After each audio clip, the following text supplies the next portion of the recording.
Every farm has a story. When it comes to dairy farming, these stories are often only heard by the animals raised, the land stewarded, and the family that makes it all possible.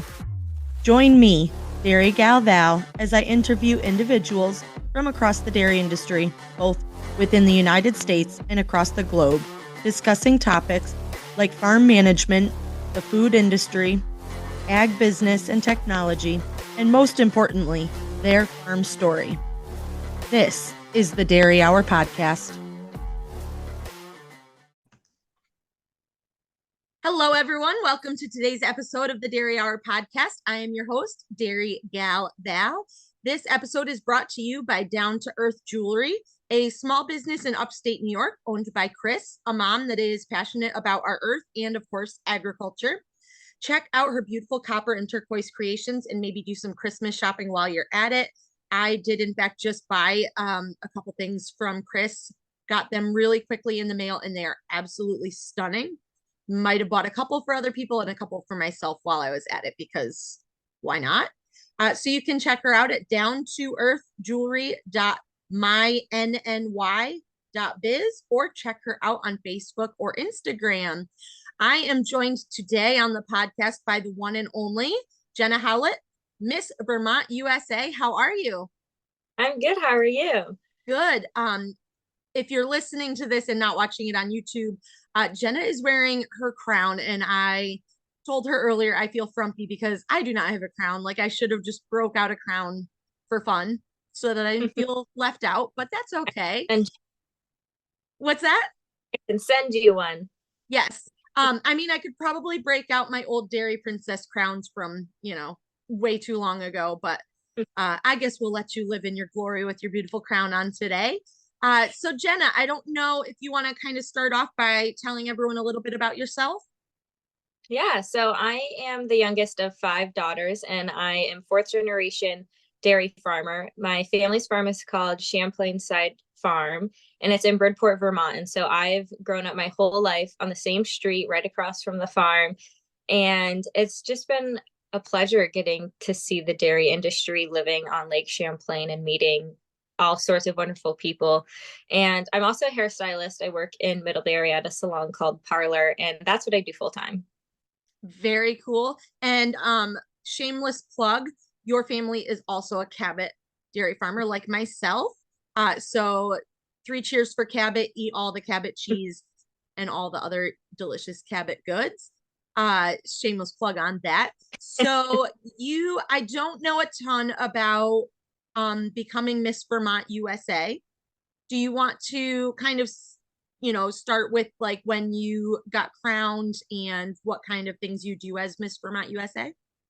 Yeah, so I was crowned back in March, and I had competed previously the year prior and was first runner up. And then I also held the Miss Vermont Teen USA title back in 2019. So this is my second time being in the Miss USA organization and representing dairy farms on the Miss USA and Miss Teen USA stage. But being Miss Vermont, it gives me an opportunity to talk about organizations that I'm passionate about. Like yesterday for Giving Tuesday, I made a post about one of my favorite nonprofits, which is the Little Free Library.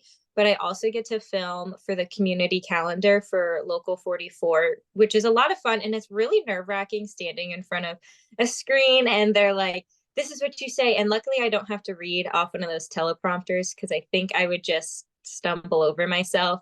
But it's just a quick little snippet about different community events are happening. But of course, I also do different community events around the state of Vermont. And I honestly could go all over with them. I'm so close to New York. I could do any in New York that I wanted. And I get the opportunity to do fun podcasts like this, which I think is really cool. I've never been on a podcast before. So this is the first for me. But Well, I'm excited.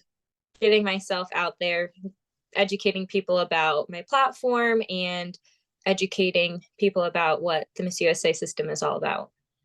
Awesome. So when did you get chosen as Miss Vermont USA? Back in March is when I was crowned. Yeah. Okay, so that runs for a year, I'm guessing. So typically you have your title for about a year, but actually currently we don't have a state director anymore. So if I have a title for the unseeable future, I get to keep it until someone else takes over the state pageant and puts on the new one for the new girl to be crowned. Wow. That's that's exciting. So you could just be Miss Vermont USA forever. No. I could. She's like, I'm taking the crown and I'm running and I'm going with it. Yeah. Excellent. So do you want to talk a little bit more about what the organization stands for? More things like that? Yeah, so we currently have a new director. She became, or Miss USA National Director. She took over Miss USA back in August. Her name's Layla Rose, and she's all about women empowerment and inclusivity in our communities. And currently, she's still wrapping up everything with trying to get all the state directors in order and figuring out everything for the organization so that it runs even smoother for the next year. But even with her taking it over 6 weeks before Miss USA, it was honestly one of the best experiences because we were able to meet with her and hear her women empowerment. And she's all about supporting local businesses, which I absolutely love. Because when you go to Miss USA, there's a lot of these big name brands, but the sponsors that we had were brands that I had never heard of because they were local women owned businesses in her area that she's trying to promote and get even bigger. And as someone that grew up on a dairy farm, supporting local is extremely important. And I think we all were really intrigued by that because that's something that no one has ever really done before. And so we were able to learn about all these different brands, what they stand for. But Miss USA is really all about the heart that the person has and how they can make a difference in their community and who they can touch. So for myself, my platform is all about trade school education and getting a career in the trades, which dairy industry is basically in the trades. You just don't need to go to school for it. Yeah. It's all about who you can reach. So I believe the girl that won, hers was about um, her background and her culture. I think is Venezuelan, so hers was all about inclusivity with different cultures. And so I think that was really neat how we all have different platforms and different people we can reach and people we can connect with. Definitely. And it's really nice that it seems like it's an organization that gives you a chance to stand up for what you truly believe in as a person, rather than, okay, you're part of this organization. This is what you believe. This is what you're out there talking about. And this is like talking points on that. It kind of gives you your own opportunity to come at it at your own angle and promote those things that are nearest and dearest to your heart. That Yeah. sound right? That's great. So how much time do you spend, I guess in a week or so, doing Miss Vermont USA duties versus your normal day-to-day job? So when I was preparing for Miss USA, so I was crowned in March and Miss USA was in September, which I didn't know Miss USA when it was going to be until like 6 weeks prior. So that whole beginning, middle, summer part of the year, I was just preparing for Miss USA. So I actually cut back on my hours at work and I probably would spend anywhere from 3 to 5 hours a week, sometimes even more, preparing for Miss USA because I was traveling to New York City and seeing my walking coach, and I was doing interview practice with my coach that's in Utah, and that was over FaceTime, but I would spend countless hours preparing for Miss USA, and it's truly a once in a lifetime experience. So many girls are doing the same thing. Some girls even quit their job to prepare for Miss USA, which I couldn't imagine doing because That's I love crazy. much. But I put my heart and soul into preparing for it and put as much time as I could while also being able to just be Jenna at the same time and do the things that she loved, which was really important for me to stay true to myself. Because if you just focus on that one thing, I think I would have gone a little crazy if I didn't take that time for myself. So Yes. I spent anywhere from 3 to 5 hours a week preparing for Miss USA. But now that Miss USA is over, I just spend as much time as I need for appearances. Like today, it's only like 40 minutes, whereas some weeks it can be a little over an hour because I have to go film for Local 44 or whatever appearance I'm doing. Okay. That's really cool though. Is it a paying job to be like Miss Vermont USA? No. No, so all volunteer time basically. So that's really crazy that people can quit their job and just like focus 100% on that. It Yeah. seems And all crazy to really not have that differ. income. Yeah, well, it all really differs on different states. So some Okay. states have larger prize package. Like, I don't know if it's in the Miss USA organization, but there's some states where like you get a car for the year. It's like leased out to you. And there's some that you get an apartment, where Vermont is a really small state and we just Yeah. don't have the numbers for that. Whereas if you're in like California or Texas, New York, you can certainly do that. All right. I've got my career path for next year then. I'm going for it now. Would you said that there's no age limit now? So I mean, Yeah, hey, I think it was back in August, they announced that there's no age limit and you can be a mother and you can be married competing at Miss USA, which has never been heard of because you've always had to be single, no child, under the age of 28. And we actually have the first married woman compete at Miss USA this year. She was from Maine. And it was really cool because she was able to share this experience with her husband. And she even at her wedding had a people exclusive interview, which is really cool. that is really So neat. they actually just had Miss Universe and there was two moms on the stage. So that was really cool. Awesome. It's neat to see how things are evolving as time goes on because when you think of it, I mean, that's why I said that earlier is, me as, married mom of three, like, oh, my time has done slipped away from me, no going back now. And you were like, oh no, wait, you can do it now. But I think we'll leave that to those that can do the best job at that they can. Um, and I'll just live vicariously through you at this point. Vermont is close enough to New York, so we're good to go. So I guess let's talk about your time at pageant. Is it pageant? Yeah, at the Okay. pageant. Sometimes I go back in my brain to my Dairy Princess terms. So I just want to make sure that I'm like relaying the proper terms. So do you want to talk about where it was, the different things Yeah. that you did out there? Yeah. So Miss USA this year was in Reno, Nevada, and it was at the end of September. So I was there for 10 days at Miss USA and I flew out with my mom, which actually I flew out with her, but then I had to go to my Miss USA hotel room and I didn't see my family for the rest of the week. And later in the week, the rest of my family flew out. And so my mom wasn't lonely for too long. But we were able to go to Lake Tahoe, which I knew I wanted to go to because when I went to Miss Teen USA, it was in Reno and I didn't get to do that and I didn't plan on doing that. So I was like, before we leave, we need to go to Lake Tahoe. And it was perfect that we had to go there to do promotional shoots. And it is nothing like I've ever seen before. The water was so calm. There's cute little ducks going around everywhere. It was so much fun and it was gorgeous weather. And it surprisingly was actually kind of cold in Nevada for September. But yeah, we went to Lake Tahoe. We had a movie night. We watched Miss Congeniality. Um, Excellent movie choice for the pageant, right?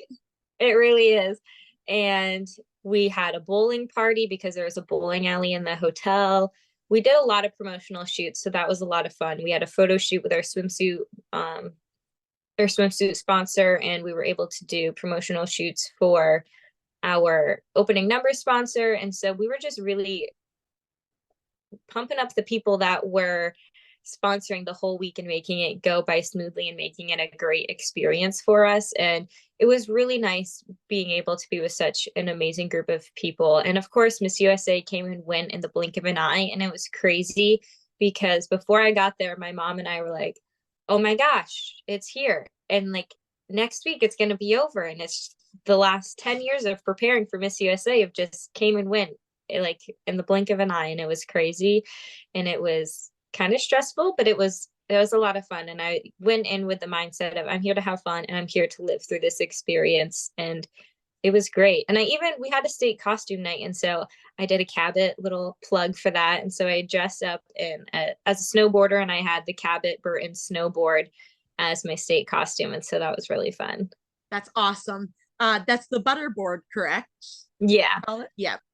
So Cabot makes, or they get these really cool. They do the skis like Cabot. I think they're Cabot plaid or they're red, and they say Cabot. I'm not a skier or a snowboarder, so forgive me if my details are a little bit off. But Cabot also does a snowboard, and it looks like a stick of butter on the bottom, and it even has like the markers for the measurement on the stick of butter and stuff like that. So it is really cool if you get a chance to follow Jenna online. I believe she has a picture posted of her and the Cabot Butterboard. So give that a glance when you hear this. It's very, It's very cool. it's even cooler because our farm was on the butter box for Cabot for, I want to say, like 10 years. And Oh, very cool. they just barely changed the packaging, and we're like, oh no, our butter box is gone. But Poor timing. it was really fun to be able to be like, oh, we used to be on the butter box, and here I am with my Cabot butter snowboard. Knowing your dad, he probably has some butter boxes saved Oh yeah, my with his sister family on there. pressed all of like she got one for all of us for Christmas and pressed it flat, so we have it all framed in each of our houses. It's fun. That's So amazing. we have those saved, and we have the dog treats saved because we're on the back of the dog treats now. Well, aren't you guys just making out good? I need to figure out who you're talking to. Um, awesome. So what kind of things did you have to go through competing at the pageant? So there's three phases of competition. There's interview, evening gown, and swimsuit. So the interview was a private 5-minute interview, something kind of like this, just to get to know you and know your background, what organizations you're passionate about, what your platform is. And that was a lot of fun because we had Nicole Miller, who is a fashion designer. We had Patrick Starr, who's a makeup artist, and he has a makeup line at like Sephora, which I'm a makeup artist and I used to love watching his videos when I was a kid. So I was over the moon when I found out that he was a judge. I was like, oh my gosh, I get to meet him. And it was so funny because I was wearing one of his makeup products when I found out. And I was like, Mom, Patrick Starr's going to be a judge and I'm wearing his product right now. And Hey, then that makes it good. yeah, it was a lot of fun. And we also had a model. Her name's Amina. And I don't even want to know how to, like, I don't want to butcher her last name. So I'm not going to try. But I know her name was Amina and she was lovely. And they all thought it was so cool that I came from a dairy farm.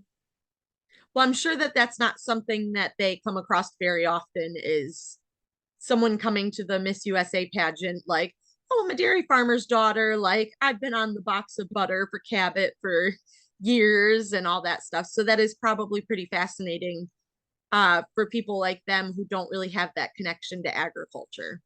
Yeah. And then we had, so the private interview was one day. Then we had prelims when everyone competed in swimsuit and evening gown. So our swimsuits were sponsored by Emma Saval. They were really fun. And I think like the whole fitting portion of the swimsuit was really cool because we got to try on all the different styles and colors.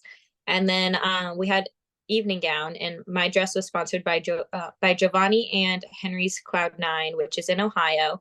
And I was able to design my dress. I took 2 different dresses and I was like, I want this beadwork, I want this color, I want these feathers. I got to completely make it personal to me, which That's was really cool. yeah. Do you get to keep the swimsuit and the evening gown? I do, yeah. And Ooh, I'm gonna like frame them. Never gonna do like I just want it to stay perfect. that's funny. I'm not swimming in the swimsuit. It is just for looks. Yeah. And then is there anything even in Bridport, Vermont to wear an evening gown like that too? Probably not. I know they have a mom prom, which I'm not a mom, but I You mean you never could know. wear it. If I become a mom one day, I could wear it to mom prom, but who Mom knows? prom. Oh, that's fun. Miss Vermont USA now gone to mom prom in her gown. That's great. So, how I guess that I didn't 100% follow the results of the pageant. How did things progress through the pageant? How do they cut like how do they basically select like the top however many? How does that work? So they did it based on scoring. So they went from 51 women to 20 women to 5 women.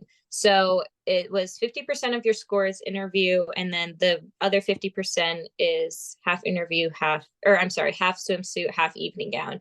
And with that, that's how you progress into the top 20. And now I didn't make the top 20, which is totally fine because I went into this like, if it happens, it happens. I've put my heart and soul into it. There's nothing else I can do. And they always have a certain kind of look they're going for. And if I'm not that look, that's fine. And it wasn't meant for my life, it was meant for somebody else's. So they had the top 20, and then the top 20 recompeted in swimsuit and evening gown. And then they broke it down to a top 5, which then they all did an on-stage answer and in a final look.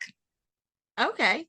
Um, so that's a really great mindset to go into something like that with.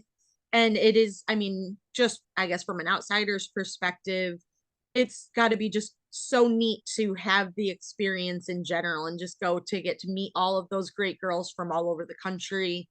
And I mean, it sounded like you got to do some really fun things along with it. So that's a really good outlook, and that's good. And I mean, as Miss Vermont, I'm sure Vermont was very proud to have you out there on that stage, and that's a good thing. Us as dairy farmers were very, very proud to have you out there on that stage representing dairy farmers as well. Again, not something that you hear of very often, seeing a dairy, a dairy farmer go be Miss Vermont at the Miss USA pageant. So, Yeah. so yes, congratulations on a job well done. Um, Thank you. Even if it didn't end with the big crown, it was obviously not meant to be, but you did a fantastic job. And of course, you did a fantastic job representing the Cabot snowboarders. So Thank you. we Well, it was appreciate that. every time like I would walk on stage during like opening number, because we did opening number both nights, I could like feel the tears in my eyes. And it's so Oh, funny because it happened at Miss Teen USA too, that happened. And I was telling my sister, I was like, yeah, I was crying doing opening number. She's like, I can tell. And then we're standing up there for like 3 commercial breaks for before they announced top 20. And during each break, I can like feel all my tears. And oh, I'm like, I did it. I'm here. And I'm like wiping away my tears. And my boyfriend and my family's in the crowd. And he leans to my sister and is like, she's crying up there. And I can like hear her say it to her. And he's like, calm down, calm down. But I'm like, I'm just so emotional. oh, happy and sad tears all at the same time. All happy tears from me. All happy tears. Well, that's good too then. So what kind of things, I'm going to back it up now. So you grew up on a dairy farm. I don't know if Mm-hmm. you want to talk a little bit about your family's dairy farm and actually growing up on the dairy farm. You mentioned you're in, I think you said Bridport. Yeah. So like how many cows are you guys milking? We're milking around 750 at the moment, I believe. Okay. So Yeah. fairly sizable. Yeah. And then you are one of multiple siblings. What kind of things growing up on the farm are those that are your most memorable things, or what were your favorite chores, things like that? It's so funny because I always have the same answer for most memorable, which for me was, so I'm the youngest, and my older sisters are a lot older than me. So like they would go to school and I would go to work with my dad. And I would always go in the chopper with him. And then I would fall asleep because like just the white noise of it would make me fall asleep. But then the fields are so rough that I would hit my head on the window and wake up. And that's my fondest memory. Like that's the thing that I remember the most about growing up on a farm. So the really funny part is that you just accurately described my 5-year-old and his favorite part about cropping season. He cannot wait to get into the mower or the chopper or whatever. He gets in there. 5 minutes later, he's out cold, passed right out. Like sometimes I swear he knows he's tired and he literally just wants to ride in the chopper so he can take like the nap. That's so funny. My sister is the one who runs the chopper. We call her the chopperator. And she's Ah, like, I blame it on dad for me, like as to why I get so tired while I'm working in the summertime, because she's in the chopper all day and she did the same thing. We all 5 of us would fall asleep and hit our head on the window. And she gets tired while she's chopping because it's just, we're used to that noise and associated with taking a nap. you go in that chopper, you just want to fall asleep, Yeah. apparently. So that's why they all drink so much coffee when they run the chopper to keep them awake so that they don't fall asleep. So now we've got that figured out. And it actually reminds me of, so we were talking about my son Owen, who likes to fall asleep in the chopper and the mower. So while my family and I went to my girls, my mom and I and my cousin and aunt, we went to the Rockettes in the city yesterday. And Owen, we weren't quite ready to bring him to the city yet. So Greg, my husband, we made a big deal like, oh, you're not quite old enough to go to the Rockettes yet, but daddy's going to bring you hunting after school. It's going to be so much fun, all this stuff. So he was all amped up going hunting. I think he was in the hunting blind. Like, Greg doesn't usually hunt from a blind, but there is one or two of them on our property. So they go to the hunting blind, 5 minutes in, passed out in the hunting blind. I was like, okay. He texted me. He's like, well, that didn't last long. Oh, and sound asleep in here. So apparently he just needs those like tasks. He gets so excited about them. And I think the excitement just wears him out and down he goes. So, the memories of a lifetime. And he's going to grow up and hear these and be like, thanks, mom. I appreciate All this. the stories that come to life. Yes. So what was your favorite chore on the farm besides obviously helping with chopping? I mean, I don't really know if I had a favorite, but the one that like I always think about is just throwing tires to cover bunk after chopping. And for me, even if I'm like wearing boots with jeans or like it's just like I'm wearing boots and shorts, the mud somehow always found its way into my boot. Like Oh, even no matter how careful I was, I always had muddy feet, even with wearing boots at the end of it. the boots were just growing Yeah, mud at that point because you exactly. probably walked through mud that was too deep over your boots also. So that probably didn't help anything. I know that was something I was famous for is I don't know why the inside of my boots are dirty. Well, did you just walk through like really deep mud? Well, maybe that might have had something to do with it.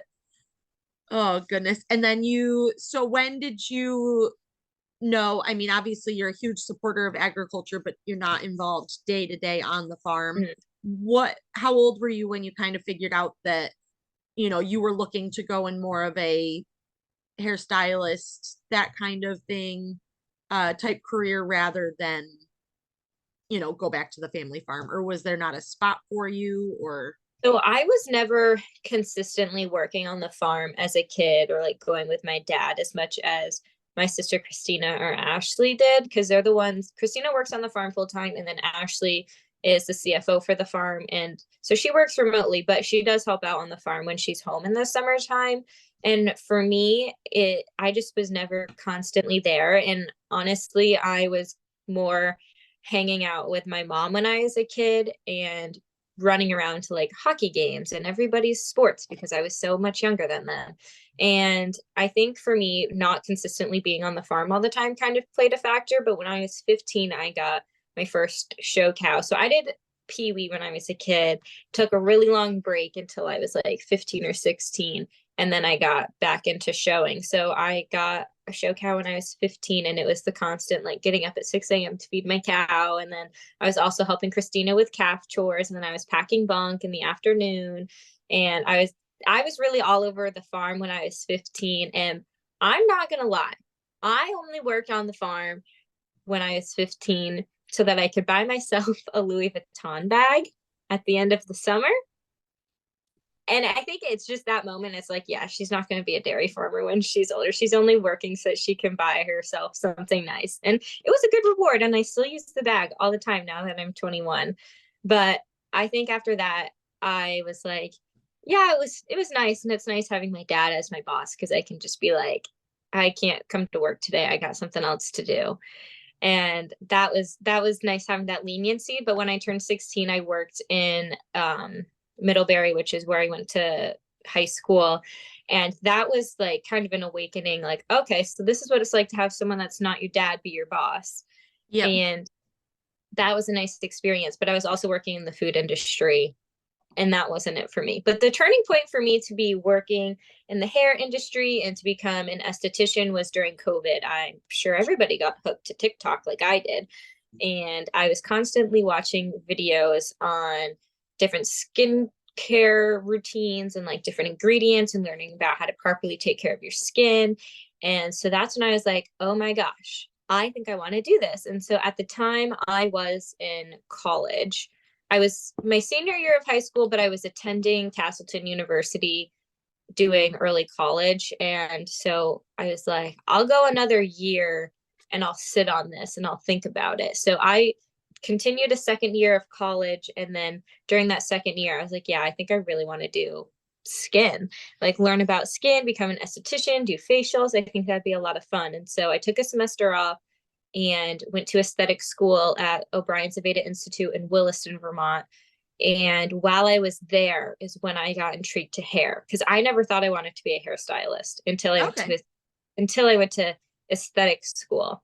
So it was while I was there, I was like, wow, that looks like a lot of fun. I think I want to do that. Just play with people's hair all day. That'd be so much fun.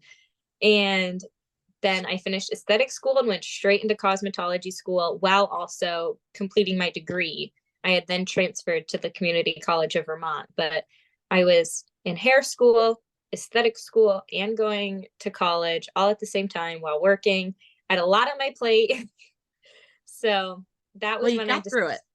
yeah, I did persevered through. I always like to keep my plate full. I feel like I'm always doing something, but that's when I decided I wanted to do hair, and I love doing hair. And the ironic thing is when I was younger and like starting to do pageants, I was actually really good at makeup at a young age.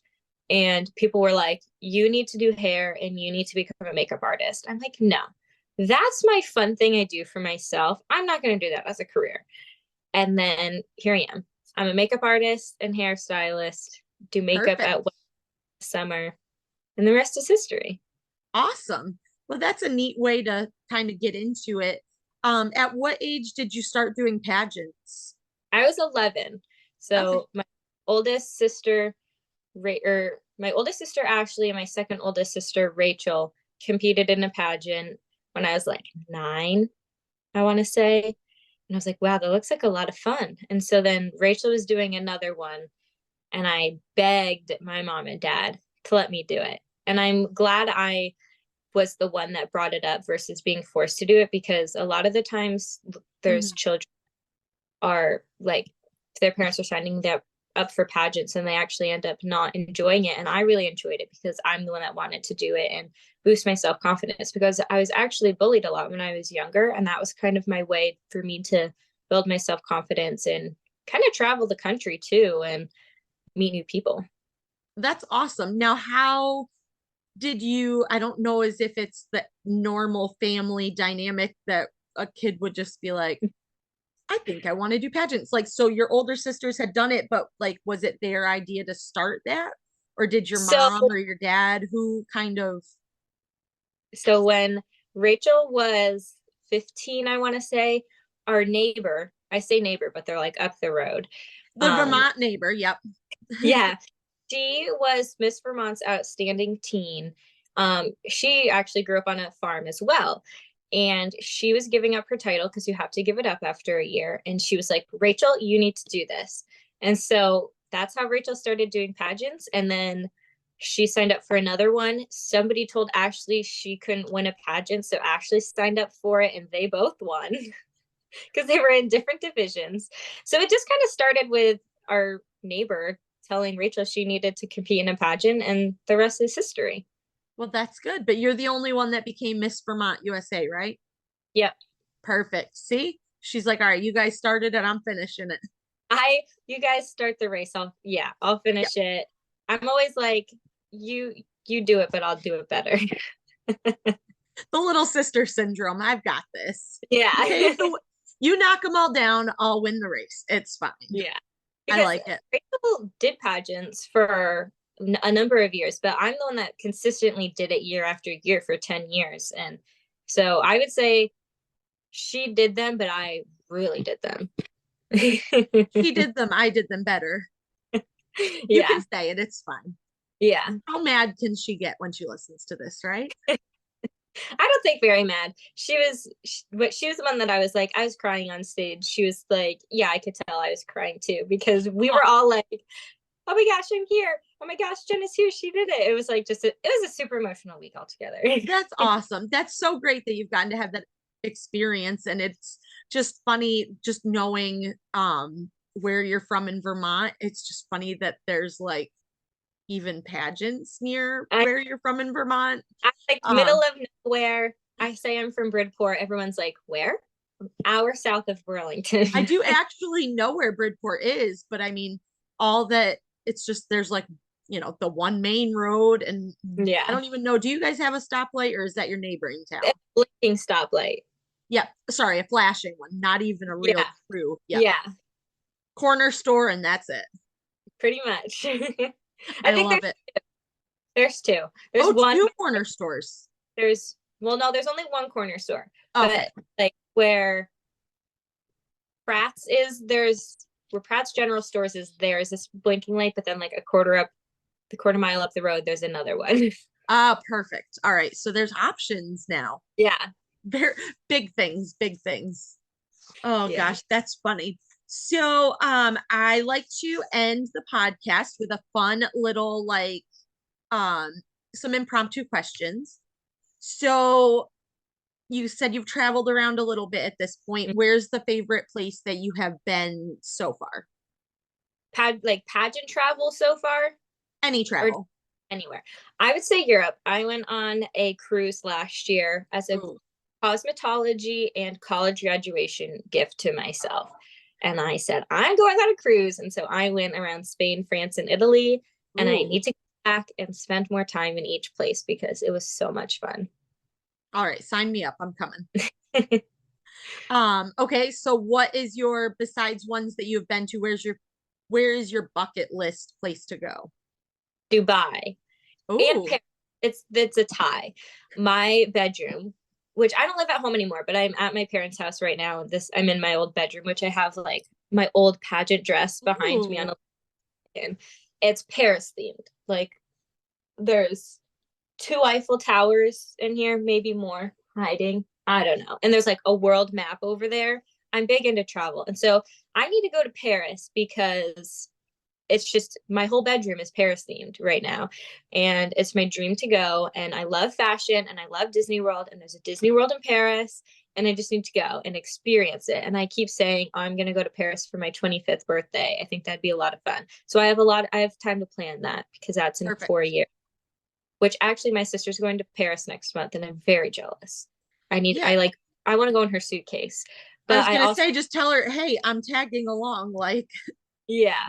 But I also really want to go to Dubai because I just think it would be really cool to explore the Middle East. And I feel like Dubai and like Tokyo are way ahead of the game when it comes to technology or anything really. And I think it'd be really cool to go to a country that's like ahead of its time. And I yeah, want to go see Burj Khalifa and I just want to experience everything that's in Dubai. I think it'd be so much fun. Just go shopping there. They have like cool amusement parks there too. I like it. That's a very unique answer. So I like that. That's cool. And obviously you're destined to go to Paris with the way that your old room is decorated. So Yeah. we're gonna we're It's gonna gonna definitely cry when I go there too. And I'll be like, oh my gosh, I'm they'll be like, but ma'am, why are you so sad? I'm just so happy. here. Yeah. Oh my gosh, I love it. That's great. That's kind of a me thing. I would definitely be that type of person. I'm Or I the type of probably am that type of I see person. something beautiful and I like cry because I'm like, oh my gosh, that's so beautiful. I call it the mom hormones, like 3 kids later. Like I have excuses to cry. Like, am I I don't. crying I think because I'm I'm just like happy? Am I crying because I'm sad? Or am I crying because the 3 kids just won't listen? I don't know. I think I'm You just never like know. a really happy person. And sometimes I blame it on having blue eyes because people are like, oh, people with blue eyes are like extra sensitive to things. And I'm like, it's my blue eyes that make me cry. Well, I can use that excuse too, so we're good to go. We've got this. It's why are you crying? Blue eyes, it Blue happens. eyes. Blue eyes make me cry. Yep. So your go to dairy product. I mean, I really like cheese and butter, Cabot, of course. I always seem to buy um the string cheese or just like the cheese sticks, extra sharp cheese sticks. Those are my favorite. Yep. And then I got an overstock of butter. I think I eat butter and cheese every day. Good. Everyone should eat butter and cheese every day. We use a ton of butter, especially with cooking and stuff, but we're a huge cheese eating family. And my kids are like, they're very particular about their cheese. They're like, I'll be like, here, this is like, we'll be out somewhere or something. Here's a piece of cheddar, like, you'll like it. This isn't my cheddar. I'm like, I'm sorry that you're spoiled by Cabot all the time. Not everyone has Cabot. Like they should, but they don't. So here, like, have this subpar cheddar. The Cabot's at home. Like, It's not the world's best cheddar, if clearly they know what the world's best cheddar tastes like. they've got good taste. I will say that. Yes, Yeah. they know, and they're very specific about it.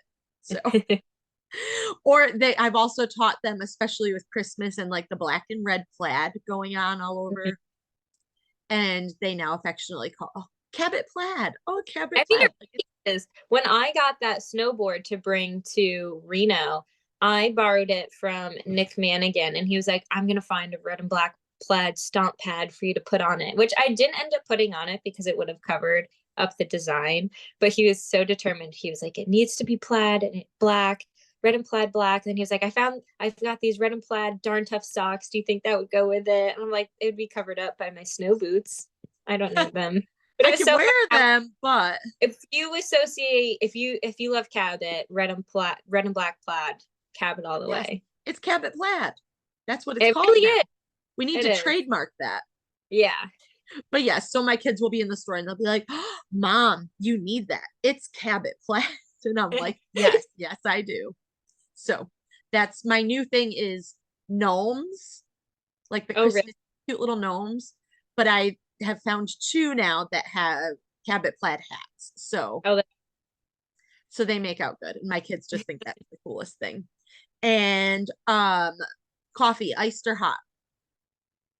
Both, but it depends the time of the year. So like this time of the year, it's hot. Great minds think alike. I would answer the same way. I have a coworker who does iced coffee all year round. I'm like, Alyssa, how are you not freezing right now? It's crazy. When it's cold, you need hot coffee. 100%. I agree. But I still, in the summer, I have to start my day with one hot coffee, and then I'll usually switch to iced if it's hot out. I'm only a 1 cup coffee a day type of a person. So it just depends on the season.